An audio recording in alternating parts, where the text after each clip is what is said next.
ایک ایسی کہانی جہاں احساسات لفظوں سے نہیں بلکہ خاموشیوں سے جنم لیتے ہیں، یہی تو پیار ہے۔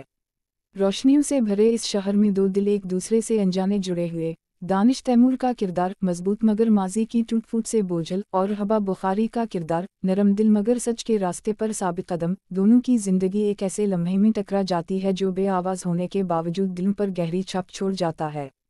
ان کی پہلی نظر، پہلا مکالمہ، پہلی خاموشی، سب کچھ ایک انکہی داستان کی بنیاد رکھتا ہے، اور آہستہ آہستہ یہ سفر محبت کی اس راہ پر بڑھتا ہے جہاں ہر قدم نئی آزمائش، نئی غلط فہمی اور نئے فیصلوں کا امتحان بن جاتا ہے، مگر پھر بھی دل کے کسی کونے سے آواز آتی ہے، یہی تو پیار ہے۔ کیا ان کے رستے ایک دوسرے تک پہنچ پائیں گے؟ کیا یہ محبت ہر دکھ پر جیت پائے گی؟ جذبات کی شدت، خاموشیوں کی گہرائی اور رشتوں کی جنگ میں یہ کہانی ہر دل کو چھو جانے کی طاقت رکھتی ہے۔ اگر ویڈیو پسند آئے تو لائک کریں اور چینل کو سبسکرائب کریں تاکہ ہماری نئی آنے والی اپڈیٹ آپ تک بروقت پہنچ سکے، اور کمنٹ میں اپنی رائے ضرور دیں۔ شکریہ۔